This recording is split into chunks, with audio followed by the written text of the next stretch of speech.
svoboda je něco, co si lidé neuvědomují, protože mají pocit, že to nepotřebují, ale je to něco, co zjistíte, že vám chybí, až když to vlastně nemáte.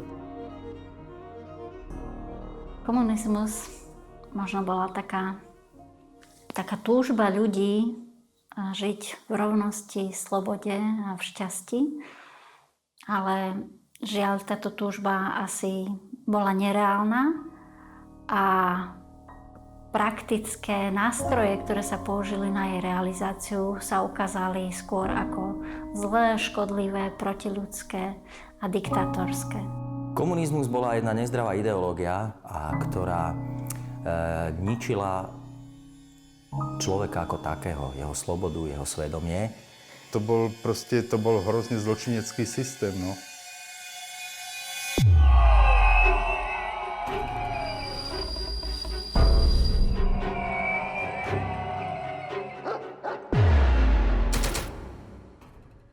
Všetky tie zárodky toho, kde sa rodí nejaká sloboda, nejaký slobodný názor, tak to oni musia potlačiť, pretože ináč by sa neudržali pri moci. No a v komunizmu vadilo náboženstvo v princípe, lebo ľudia tam dokázali byť slobodní. A tým pádom nemali na nich tí moci páni komunisti vplyv. Pán Boh jednoducho vadí, pretože totalitnému režimu ide o ovládanie človeka. Já jako křesťan a praktikující katolik musím říct, že chápu víru jako cestu člověka, jak být lepším člověkem, jak si na sobě pracovat. A komunisté ty slibovali ten ráj už na zemi, že všichni budeme mít všechno stejné. A samozřejmě komunismus je z podstaty ateistický, takže samozřejmě tu víru vnímal jako něco, co narušuje jeho hegemon moci nad těmi lidmi. Režim potreboval ľudí nevzdelaných a s takými sa najlepšie manipuluje. Ak režim videl ľudí vzdelaných, tak po tých išli, pretože vedeli, že vzdelaní ľudia sú ich hrozbou. Jedna z tých podstát komunistického režimu bola ideológia. To znamená, ako vnútorne získavať človeka na svoju stranu. A to mohla spraviť tým, že zamedzila iné vplyvy. Jedna z tých iných vplyvov boli knihy alebo informácie a tomu bola samozrejme podriadila určité kroky a to bola cenzúra. Mať vplyv na to, či články, knihy, filmy budú publikované v duchu komunistického režimu. A toto bol nástroj, ktorým prakticky obmedzili slobodné šírenie myšlienok. Vznikla hlavní správa tiskového dohledu, která měla na starosti kontrolovat, co bude vysílat rozhlas, později i televize, jaké články budou vycházet v novinách. Redaktor sám špekuloval a bál sa každého náznaku. A to, čo by mu aj cenzúra bola dovolila, proste začal rozmýšľať, môžem v článku zmieniť, ja neviem, Vericha. Radšej to tam nedám. Môžem zmeniť Žila Verného? Ten je už dosť dlho mŕtvý, možno áno. Čiže skutočne takto prebiehalo ten myšlienkový proces v tom komunizme. Za to ľudí nadchýňalo, keď v divadle niekde Lasica Satinský utrúsili narážku. Dovolte, aby som sa predstavil. Moment, Vincúr. Môžeš. Som docent Vincúr a pracujem v podniku pre skúmanie hĺbkovej psychológie športových hier. To ma nezaujíma. Čo je to za podnik? Je to podnik pre skúmanie hĺbkovej Tak hej, no tak ale ten podnik je národný. No pochopiteľne. No veď preto, lebo inak... Moment, prečo zvoní? Veď som nikoho nemenoval. Haló? Súruch šéf-redaktor? No veď ale som... Jaj, ako?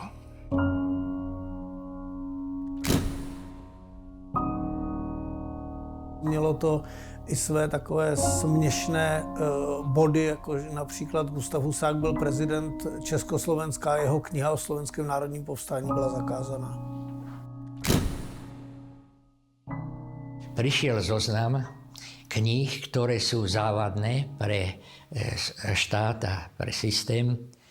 tak kopu kníh sa vyradilo. Neviem to už odhadnúť teraz, ale minimálne tretina kníh, aj z tej žiackej knižnice, aj z profesorskej ešte, čo sa im nezdalo, tak proste to išlo nákladným autom, zobrali do Banskej Bystrice a spálili. Ale to bola akcia celoslovenská, možno aj celorepubliková, to už neviem posúdiť vtedy.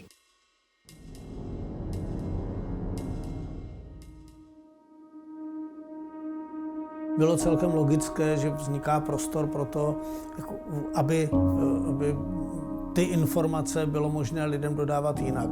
Takže moje motivace byla jediná, zachovat kulturu, ne? Protože tady ti lidé nemohli psát.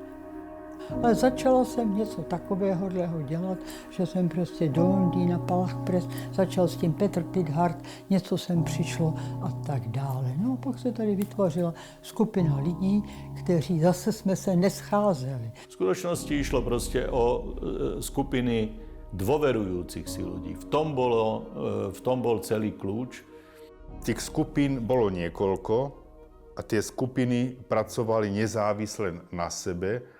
A ja som o niektorých ľuďoch vedel, ale radšej som sa snažil to akoby nevedieť a proste do tých skupín sa nedostávať, lebo už vtedy sme mali zásadu, čím menej toho vieme, tým lepšie. Štát sa snažil obmedziť jednak požičiavanie kníh a obmedziť, aby táto literatúra putovala medzi ľuďmi.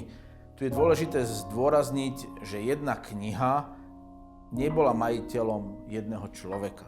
Zväčša si ju prečítalo 10, 20, 30, 50 ľudí. To, že ju jeden človek vlastnil, tým mal aj takú morálnu zodpovednosť ju požičiavať. Exilové knihy, alebo aj české samizdaty, alebo slovenské samizdaty, ktoré sme chceli rozmnožiť, tak sme žiletkou rozrezali na viac kusov, ten jeden originál, ktorý sme mali. Rozdali sme to kamarátkam a táto grupa oklepala ten román alebo politologickú literatúru, sociologickú literatúru a tak ďalej. Oklepala oveľa rýchlejšie, tým sa znižovalo riziko prichytenia, lebo kamarátky si to, väčšinou to boli dievčatá, naše priateľky, manželky alebo budúce manželky. Vlastně až po roce 68 vzniká nakladatelství Index a nakladatelství Six State Publishers v Torontu, kde teda vychází řada českých knih, které se dostávají do Československa a nutno dodat, že se tedy dostávají za vydatné finanční pomoci toho programu zpravodajské služby americké, ale i dalších finančních zdrojů. SPD platila velké peníze, byla zakoupena nějaká auta, která byla upravena na to, aby se v nich dala pašovat literatura. Podívejte se s námi na autentické záběry pořízené Československou bezpečností při zmaření jedné z podvratných akcí zahraničních center ideologické diverze. Mimo jiné využívají i speciálně upravené automobily. Podezřelé vozidlo bylo odstaveno a podrobeno důkladnější prohlídce.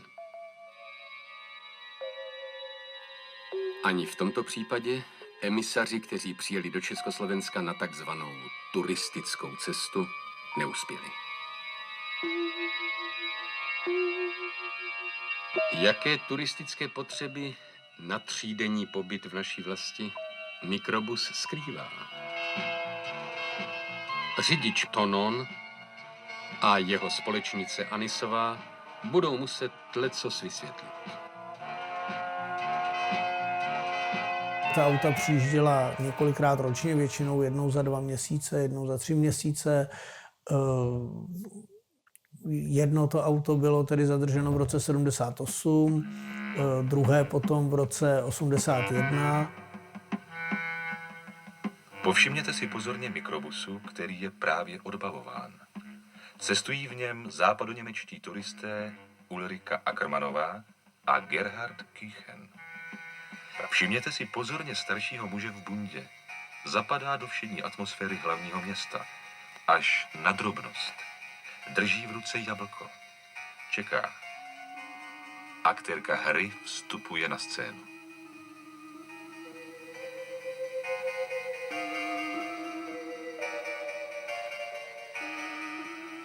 I dvojí potřesení rukou bylo stanoveno již při plánování této tajné operace.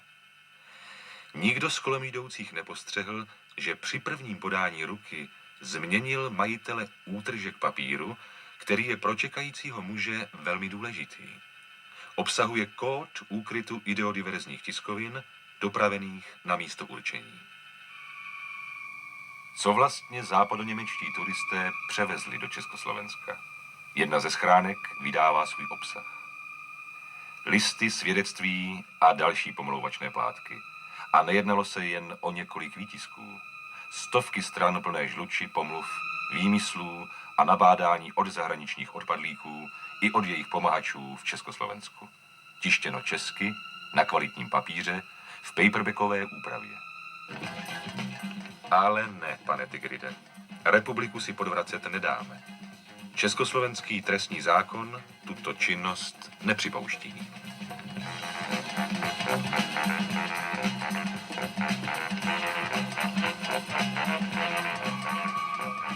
Jejich Volkswagen prošel před cestou do Československa zvláštní úpravou. Jak využili možností mikrobusu Tigrit a Pelikán, nám Gerhard Kichen rovněž předvedl.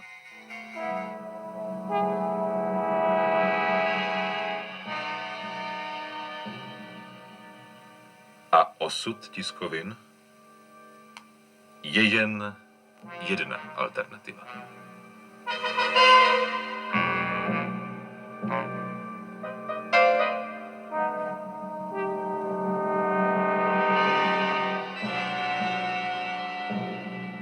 Tak klíčová jména, samozřejmě George Minden jako vedoucí toho programu, přes který CIA tedy financovala vydávání časopisu Svědectví, vydávání časopisu Listy, Pavel Tigrit jako vydavatel nebo šéfredaktor časopisu Svědectví, Jiří Pelikán, který založil v Římě Listy. Tigrit se více orientuje na otázky kulturně politické a udržuje kontakty na politiky a skupiny pravicového zaměření.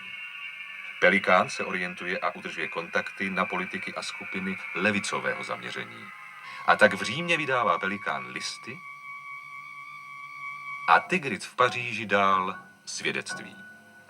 Nabízí Pelikánovi kanál k dopravě těchto tiskovin, snaží se dopravovat štvavé a podvratné tiskoviny do Československa a zde je ilegálně rozšiřovat. Pak samozřejmě lidi, kteří pašovali tu literaturu, Vilém Prečan, velice důležitá osoba, co se týká spojení exilu s domovem, myslím asi nejdůležitější. Na straně v Československu Jiřina Šiklová, která opravdu sem propašovala tuny literatury. Jsou to i další lidé, Jan Pelc, Milan Kubes, Milan Horáček, další lidé, kteří se na tom podíleli.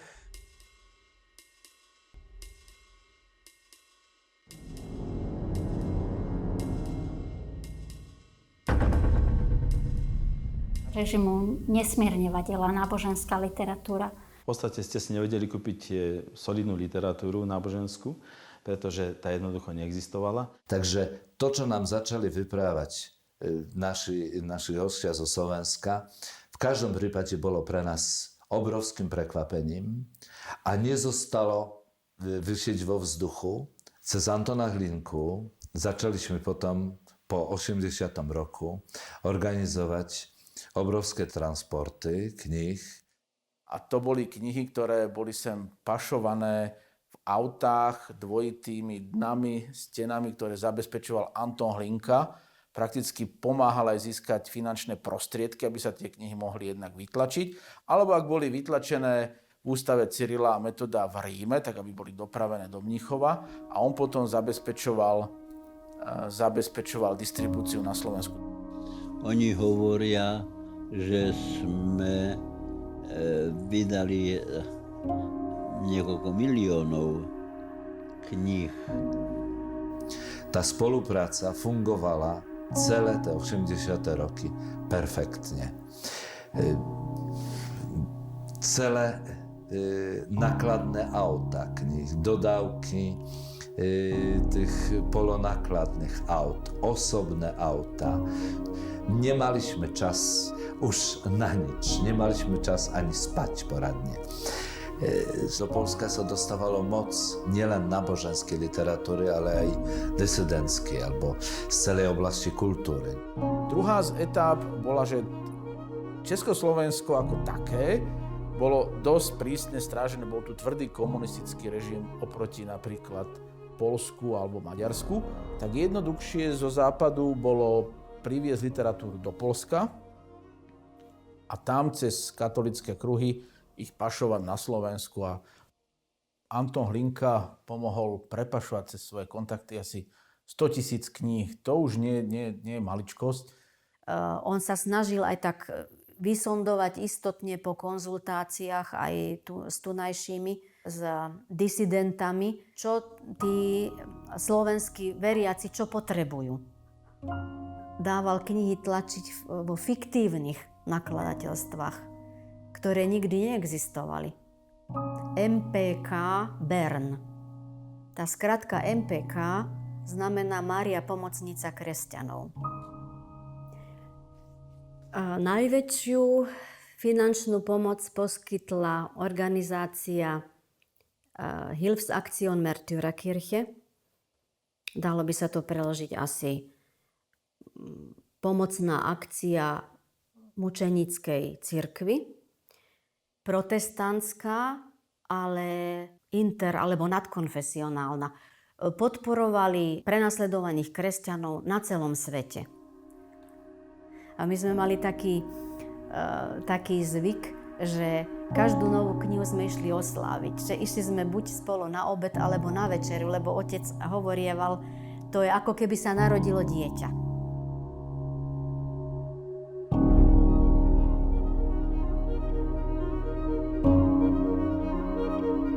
Z Nemecka, vlastne z tých krajín, kde sa literatúra natlačila, tak z Nemecka sa dovezla do Poľska, do prístavu a z prístavu už tí ľudia, ktorí boli na to určení, tak prevážali ďalej. Tam sa organizovala celá plejáda mladých ľudí, ktorí prichádzali ze zahranicu a prenášali knihy. Chodili sme cez víkendy väčšinou, niekedy sobotu, niekedy aj nedeľu. A za tie roky sme boli asi 80 krát, keď to tak zrátam. Preniesli sme 7 tón kníh, asi 7,5 tón. A niekde tam bolo potom také miesto, tam v tom sedielku. Tam oni zložili batohy, my sme zložili naše. Mali sme rovnaké batohy, rovnakej farby, rovnakej konštrukcie. A oni zobrali prázdne, my sme zobrali plné a išli sme dole. Sa niečo dohodlo, že o týždeň sa tu stretneme na nejakú hodinu a to muselo platiť. To bolo jedno, aké bolo počasie, či bolo pekne, či pršalo, či búrka. Pohraničiari sa prechádzali tak, že on videl z hoci ktorého končiara, keď mal trošku lepší ďalekohľad, tak videl, čo sa tu deje. Preto ani tu sme sa nikdy nezdržovali. To naozaj bolo len tak, jak bleskové výmena prázdnych ruksakov za plné a išlo sa. My sme sa stretávali vždy o polnoci alebo o 1 hodine v noci, nikdy nie cez deň. No a oni vždy prichádzali traja, lebo tam je strmý svah z ich strany. No a my sme vždy chodili dvaja. Potom tie knihy sa brali ďalej, zase buď do Bratislavy, alebo som to kňazom dával. Najväčšie to množstvo, čo sme donesli, tak bolo 82 kg pre jedného. Sme si to zvážili. No, ak to teraz môžem povedať, tak celkovo to bolo okolo 6 až 7 tón literatúry, ktoré sme preniesli s kamarátom v ruksakoch. A ja som zobral takú krabicu tej literatúry a odniesol som a hovorím mu, ale dajte si pozor, lebo to je taká dosť vážna literatúra. A on mi hovorí, nebojte sa, ja to prečítam a potom to spálim. Mali sme po Slovensku pravidelné také oblastné stretnutia, ktoré sa volali zábavy, krycí názov zábavy. Tam sa vždy zbehli z toho regiónu ľudia z rôznych, z toho cirkevného takého podzemia, alebo tí laici aktívni, rôzneho zamerania, hnutí, rehôl. O niekom sme vedeli, o niekom tušili, kto je čo.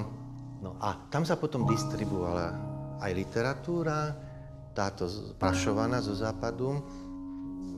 Čiže doviezli sme to do Bratislavy, tam sa to porozdeľovalo a znova sa to rozvážalo takto po Slovensku. Knihy, samizdaty a informácie. Tým, že podzemná cirkev vytvárala ako kebyže ostrovy slobody, ktoré boli medzi sebou dáko previazané, áno, ale nebola tam hierarchická štruktúra. Takže túto vec ako podzemnú cirkev štátna bezpečnosť ani nevedela dobre uchopiť. Áno, oni vnímali tých aktivistov, ale nevnímali prakticky ten celok a podľa mňa za tých 20 rokov sa im to ani nepodarilo. V tom vedení, neformálnom vedení bol kardinál Korec, tedajší biskup Korec, tajne vysvetený, uväznený Vladimír Jukl, Silvester Krčmery a mnoho aktívnych laikov. Vtedy už viackrát sme boli na Orave u jednej rodiny, u rodiny Brunskových. Oni žili v Oravskej Porube a tam sme chodili po knihy, keď dali avízo, že došli nejaké knihy. No a vtedy sme tiež ako mali voľno, boli prázdniny, tak sme chceli doniesť nejaké knihy a sme išli ráno na Oravu. Sme pochodili po všetkých tajných skrýšach, kde to mali, naložili sme to a v podstate sme sa už vracali domov, sme boli skoro doma, lebo v Prešove nás chytili. Policajti zastavovali, vedel, že už dobre nebude, že dobre už bolo. Tak som aj strach dostal, aj koktať som začal. No tak najprv som povedal, že lebo boli to najmä detské Biblie, tak tie boli v takých krabiciach zabalené, tak to vyzeralo ako kachličky, tak som taká prvá myšlienka povedala, tu sú kachličky, tak oktavo som. No ale oni v podstate chceli kachličky vidieť, tak sa otvorila jedna krabica, no a už potom sa to spustilo.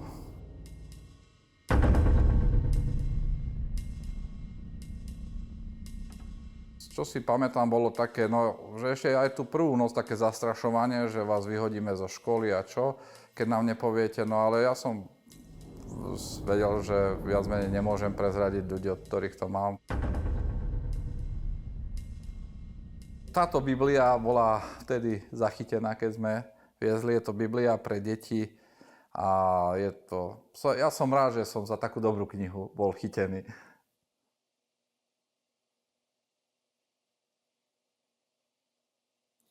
Tretia etapa bola koniec 80. rokov a to bolo trošku také možno jednoduchšie. To bolo privezenie literatúry do Maďarska, kde zasa katolícki aktivisti dostali adresy, kde cestovali na takú doložku a prakticky v autách si prinášali literatúru. Sme išli do Mošoň Maďar Orváru. Tam bol jeden kňaz maďarský, u ktorého sa skladovala literatúra, ktorú vozili z Viedne. A tam dosť veľký kus práce robili Frivaldovci.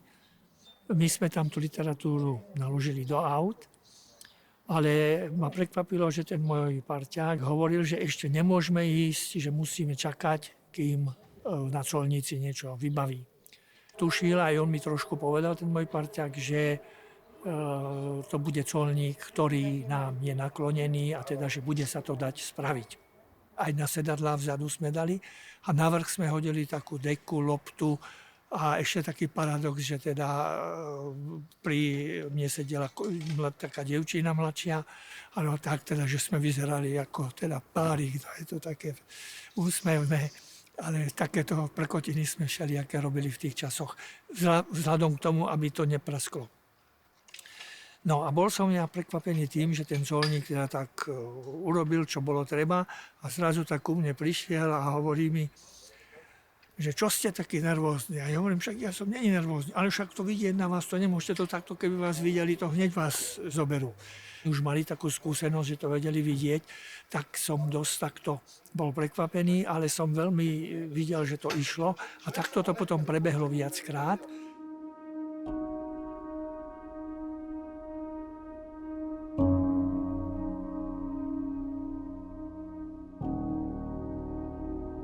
Mietek Piotrowski, ktorý mal pseudonym Dučin, on bol horský sprievodca. On poznal hory, proste tie krkonoše, jak vlastný pokoj.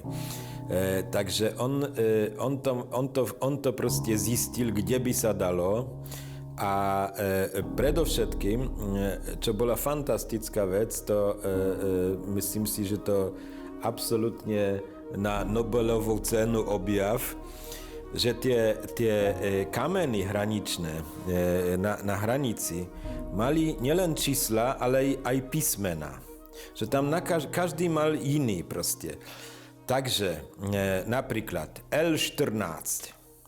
Takže stačilo potom už na normálny odpočúvaný telefon zavolať, že Ludvík príde 14. o 6. A bolo jasné, u ktorého kameňa sa majú stretnúť.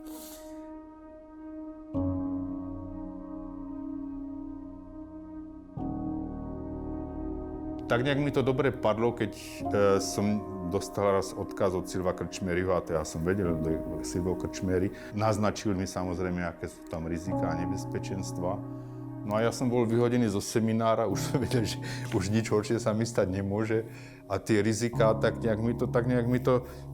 bol som mladý a tak som povedal, no tak dobre, no ale mne to bolo povedané s tým, že ale budem si musieť vytvoriť svoju vlastnú partu, lebo aby sme boli na sebe nezávislí, že takých partu je viacej. Tá motivácia bola v prvom rade naozaj pomôcť tej skutočnosti, že na Slovensku nebola tá náboženská literatúra a videl som okruh svojich známych a videl som priateľov a vedel som, pre koho to robím a boli to mladí ľudia, ktorí dostávali túto literatúru a že to pomáhalo im v nejakom raste a možno v nejakom aj odbornom rozhľade. Možno aj taká mladická túžba po dobrodružstve, ale túžba popri tom. Mojím takým hobbym bolo chodiť po horách, a že či by som nechcel ísť na také turistiky a tak nejaké veci doniesť ako zo zahraničia.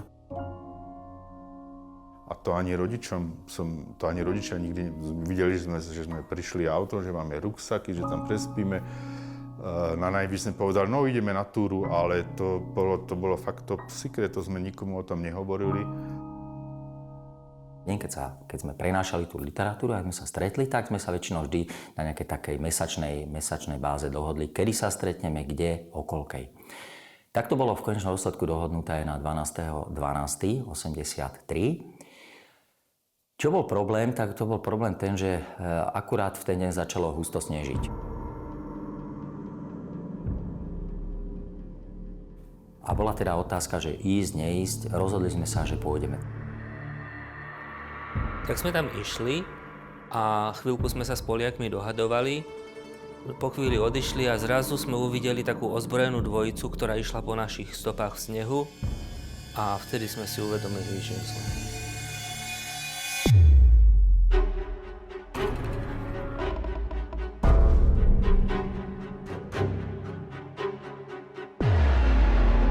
Podľa stôp v snehu nás vyhľadali ozbrojení poľskí vojaci. Zobrali nás do Poľska s batohmi, ktoré sme mali. Ja som akorát chlapcom povedal v tej situácii, skúsme čo najviac vydržať, nerozprávať, nič nehovoriť. A keď si prezreli naše batohy, boli z toho vydesení. Boli tam náboženské predmety, knižky, obrázky, požehnania svätého Otca, magnetofónové pásky a iné predmety. Boli prekvapení, že vlastne, že čo to prenášam, že prečo to chcem tam doniesť a taký výsluch bol, svietili nám lampami do očí a vlastne až do rána. Taký tvrdý výsluch. Tam aj vybili prvýkrát, lebo som najskôr mlčal, som bol ticho a také nadšenie som mal, že vlastne aj keď ma chytili, nevadí. Ja som to vždycky tak bral, že za dobrú vec aj život môžem položiť, lebo som bol slobodný, nemal som rodinu. Málo mien som si zapamätal, ale majora Travinského som si zapamätal, toto meno, major Travinský, ktorý teda naozaj, ten prvý stret s ním bol taký veľmi ťažký, pretože bol agresívny, používal fyzické násilie, facky lietali a tak ďalej, takže to bol taký prvý stret s realitou. Na začiatku pri výsluchoch používali obušky, neskôr ma bili rukou pod rebra, dávali facky, zvlášť jeden major. vyhrážali sa. Nevyspatí, no, také metódy boli vtedy, no. V ten deň nás oddelili do 3 ciel. Na samotkách nás dali, ja som bol na tejto samotke skoro 3 mesiace. Ale pochopil som, že čo je to samotka. Ten režim bol veľmi, veľmi prísny. Deň, noc svietilo svetlo. Večer, keď som si láhol, samozrejme cez deň nebolo možné si láhnuť, odpočinúť, tak ak som si náhodou dal ruku cez oči, tak vošli donútra, tí, ktorí nás strážili, tí vojaci, ruku mi dali z očí dole a čiže to bola taká tá realita, do ktorej sme padli. No a tam som sa to dozvedel z rádia, že zatkli, povedali tam tie mená a tak to bola hrozná správa. To, keď si na to ešte dodnes spomínam, to bola strašne hrozná správa. Tá predstava, že som tam mohol byť ja, že ešte nedávno som bol s nimi, tá predstava, že ja som si ich vlastne vybral, čiže ten pocit akoby spoluviny, zodpovednosti, že oni síce samozrejme už boli dospelí a sami rozhodli, že to chcú robiť, no ale stejne to bola zmes úplne, no to bol hrozný pocit.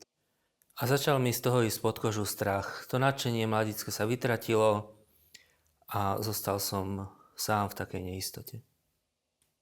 A vtedy mi prišli na rozum slova môjho priateľa, kňaza, ktorý sa stretol osobne s Jánom Pavlom II a informoval ho o našej činnosti, čo robíme, na čo mu teda Svätý Otec povedal, to, čo robíte, je veľmi dôležitá vec a dávam vám k tomu požehnanie.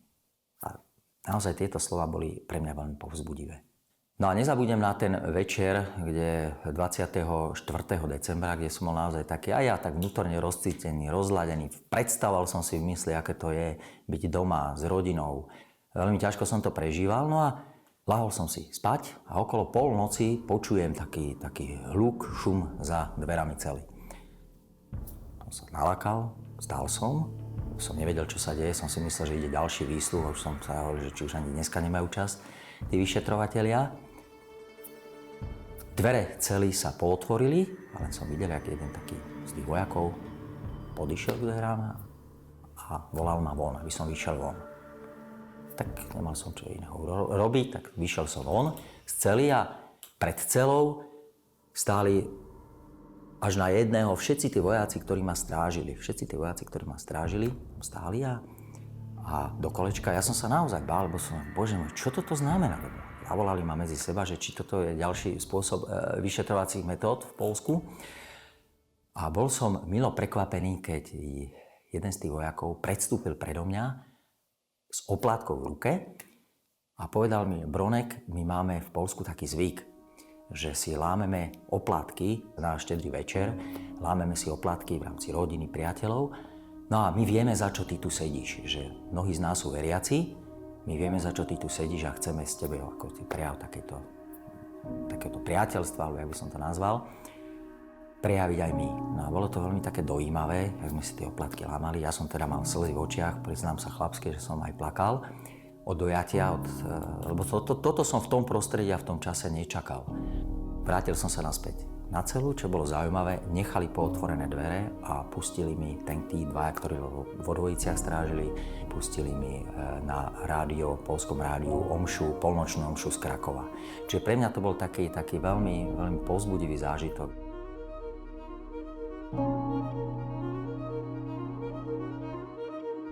Náš prípad bol medzinárodne medializovaný. A sám som teda mal možnosť počuť aj prejav Ronalda Reagana, ktorý spomenul 3 prípady porušovania ľudských práv a hlavne náboženských slobôd a spomenul náš prípad a menovite Branislav Borovský. Some of them have been imprisoned for their courage. Branislav Borovský, recently sentenced for smuggling Bibles into Czechoslovakia. These are only a few of many.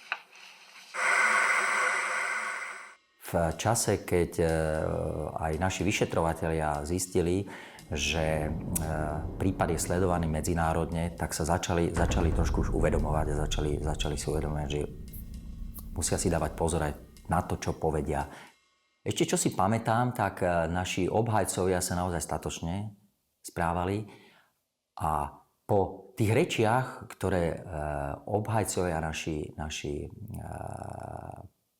mali a odzneli na súdnom pojednávaní, tak naozaj som mal pocit, že my sme vyhrali vlastne to súdne pojednávanie, kde ja môjim sedliackým rozumom som pochopil, že vy nás idete za niečo súdiť, ale veď to nemáte ani oporu v zákone, pretože za pašovanie nás neodsúdujete, lebo čo by sme mali pašovať?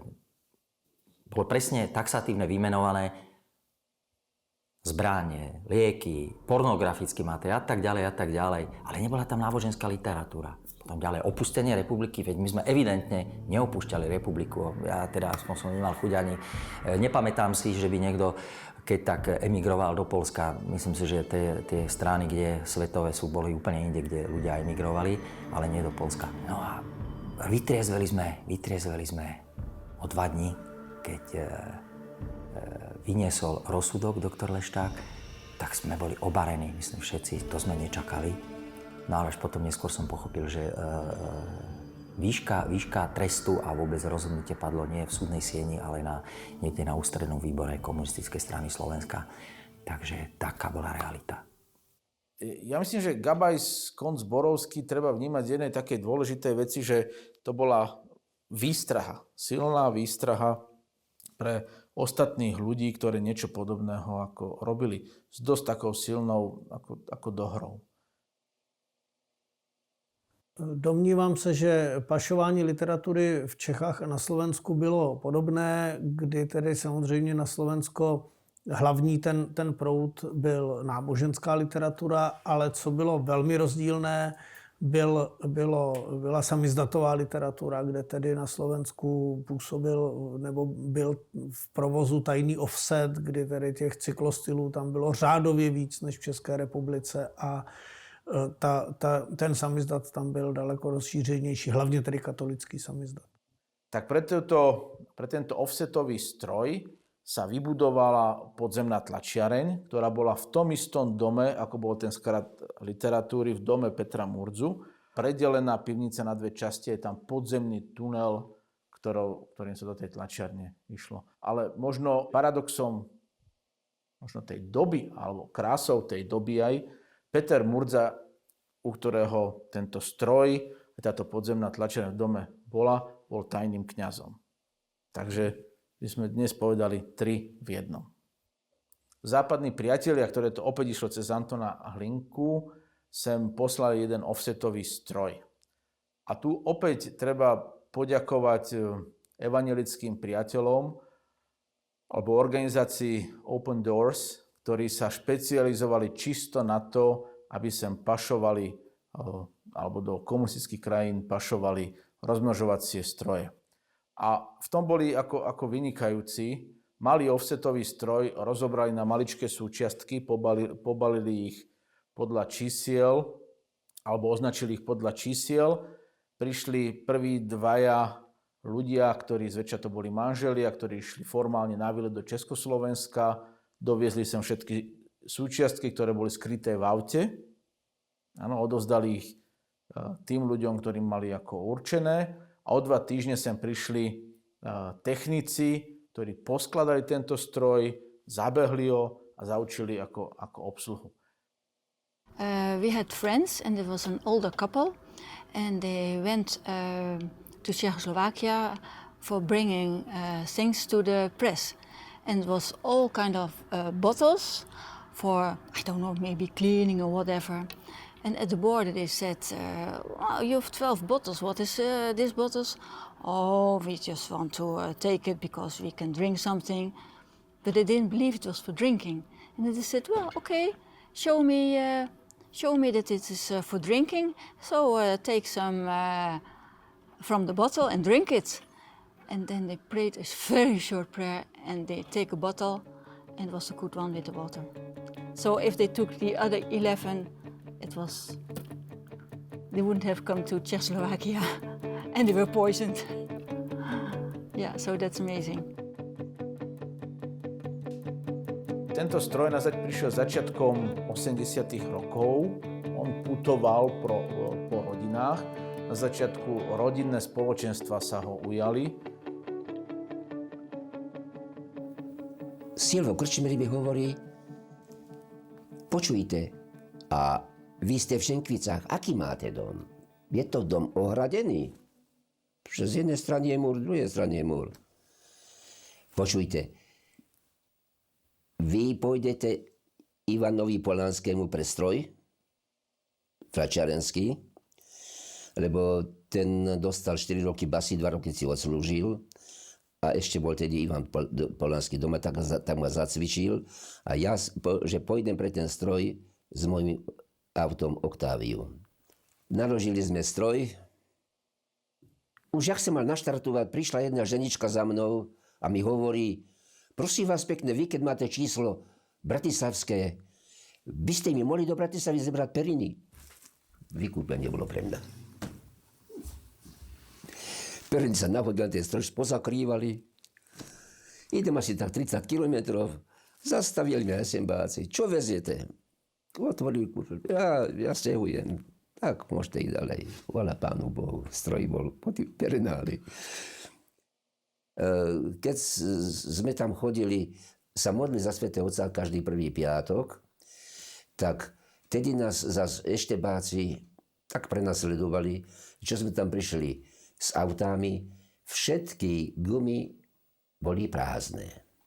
Nám to vyhovovalo, pretože keď bola zima, keď sme pumpovali každý svoj voz, aspoň sme sa zohriali a sme neprestávali. Potom, lebo Fero Mikloško mi zakázal chodiť na púte, že keby sa čo stalo, aby mal kto tlačiť. Nemali pripravené ďalšieho. No ale ja som ho neposlúchal. To, čo bolo zakázané, to mi na vás chutil, tak som chodil na tieto púty. A raz to bolo tak slúbené, že tí eštebáci prídu pre nás tam rozhádžu a zatvoria. Si predstavte, krížová cesta sa odbavila a už ideme smerom k autu. A teraz tam boli auta SMBácké. Taká strašná hmla prišla, že sme sa nepoznali. Aj tam odišli. Tá tlačeň bola schovaná v tomto preší. Bola pozakrývaná a taká nenápadná to tam skutočne. Toto je Octavia, na ktoré som ja prevážal samizdaty do Bratislavy a do Mariánky. A tlačil som tu 3 roky, pokiaľ neprišla štátna tajná bezpečnosť.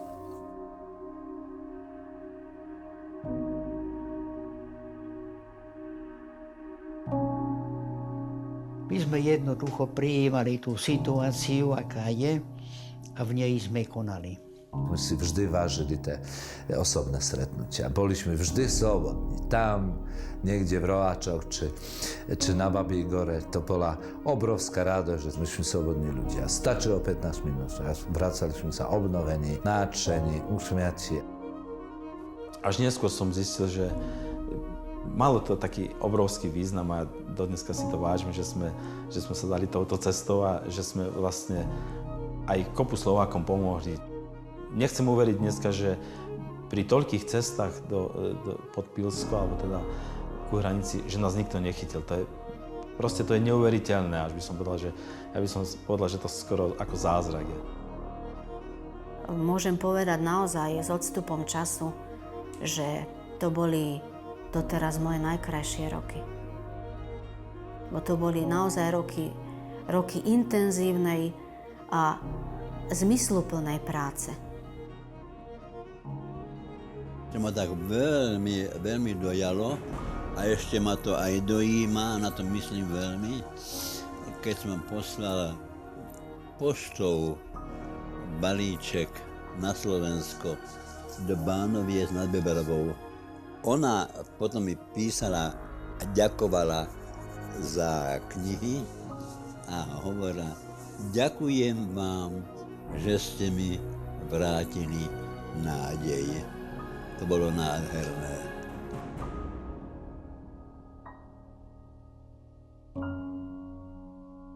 Každý jednotlivec možno v tom totalitnom režime prechádza určitými fázami. A najdôležitejšia, alebo jedna z tých podstatných fáz je vnútorná sloboda. Vlastná vnútorná sloboda, ku ktorej sa ten človek musí prepracovať a tá vnútorná sloboda potom dáva to, že tá vnútorná sloboda sa stáva vonkajšou slobodou. Tá vnútorná sloboda sa na Slovensku preukázala vo vonkajšej slobode v podobe sviečkovej manifestácie. Áno? Dovtedy, dokiaľ ľudia ticho, skryte počúvali hlas Ameriky, áno, robili ešte takú petíciu, to bol veľký krok ich vnútornej slobode, že sa podpíšem, ale výjsť na námestie, to už vnútorná sloboda musela byť pevná. Lebo tým ja dávam naznak, ja som pripravený ísť do väzenia, toto je môj názor.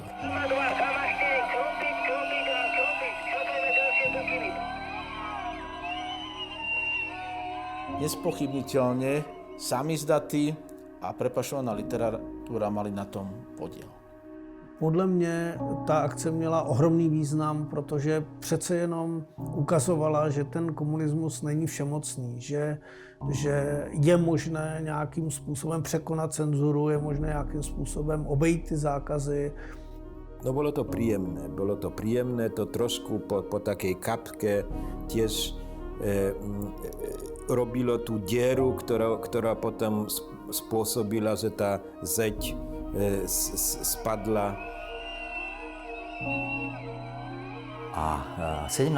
novembra 1989 som dostal krásny darček, narodila sa mi dcéra. Okrem toho, že som teda chodieval do pôrodnice za manželkou, v ten deň tak som paralelne chodil na námestie manifestovať. Takže pre mňa to bol taký nezabudnutelný deň z viacerých dôvodov.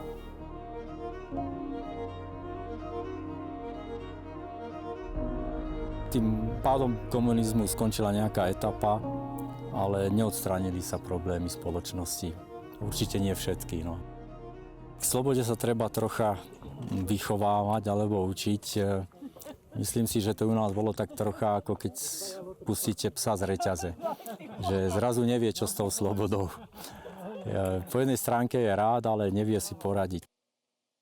Cítim tú slobodu aj ako povolanie k takej angažovanosti a k takému prevzatiu zodpovednosti za svet, za svoj život a za životy ľudí okolo seba. Jediné, co bych tomu vytkla, bylo to, že tehdy, když jste napsali knížku, nebo jste tu knížku dostali, právě protože to byla vzácnost, tak jste to přečetli jste to obratem. Ano?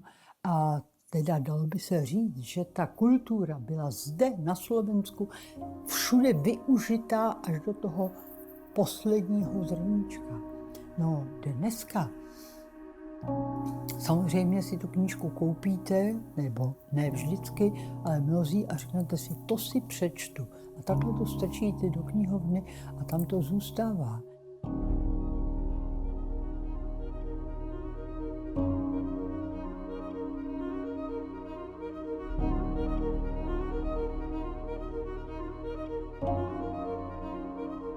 Sloboda je možnosť prejaviť svoje presvedčenie, svoje názory bez toho, že by človek bol ohrozený perzekúciami, že by on alebo jeho rodiny, príslušníci boli nejako prenasledovaní. To považujem v zmysle toho, čo sme zažili za slobodu, ktorá 17. novembrom 89 prišla. Ale je tu tá vnútorná sloboda, ktorú ani vo väzení mne a mojim priateľom tú vnútornú slobodu človeku nikto nezoberie.